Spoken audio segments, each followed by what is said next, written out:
আসসালামু আলাইকুম ওয়া রাহমাতুল্লাহি ওয়া বারাকাতুহু। পড়ছি মারিফুল হাদিস থেকে। عن أبي هريرة رضي الله عنه قال قال أبو القاسم صلى الله عليه وسلم والذي نفسي بيده لو تعلمون ما أعلم لبكيتم كثيرا ولضحكتم قليلا رواه البخاري। হযরত আবু হুরায়রা রাদিয়াল্লাহু আনহু থেকে বর্ণিত যে আবুল কাসেম রাসূল করিম সাল্লাল্লাহু আলাইহি ওয়াসাল্লাম বলেছেন, ওই মহান সত্তার শপথ যার হাতে আমার জীবন, যদি আল্লাহ তাআলার ক্রোধ ও শক্তিমত্তা এবং কিয়ামত ও আখিরাতের ভয়াবহ অবস্থা সম্পর্কে তোমরা জানতে পারতে যা আমি জানি, তাহলে তোমরা খুব কমই হাসতে এবং তোমাদের কান্না খুবই বেড়ে যেত। হাদিসটি বর্ণনা করেছেন ইমাম বুখারী রাহমাতুল্লাহ আলাইহি তার সহিহ কিতাবে। হাদিসের ব্যাখ্যা।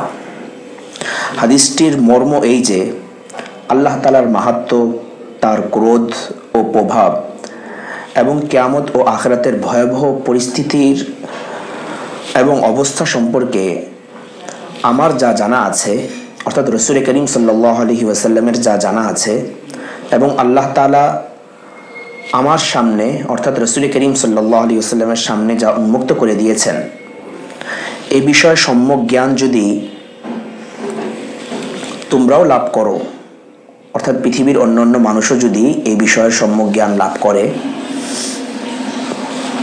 তাহলে তোমাদের চোখের সামনেও যদি তাই ভেসে ওঠে যা আমি দেখি, এবং তোমাদের কানও যদি তাই শুনতে শুরু করে যা আমি শুনতে পাই, তাহলে তোমাদের মধ্যেকার স্বস্তি ও শান্তি বিদায় নেবে।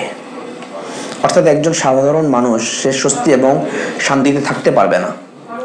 ফলে তোমরা খুব কমই হাসবে আর খুব বেশি কাঁদবে। এর আরও বিস্তারিত ব্যাখ্যা হযরত আবু যর গিফারী রাদিয়াল্লাহু আনহুর বর্ণিত পরবর্তী হাদিসের থেকে জানা যায়, যেটি ইনশাআল্লাহ পরবর্তী পর্বে শুনব। আল্লাহ তাআলা হাদিসটির উপর আমাদেরকে আমল করার তৌফিক দান করুন।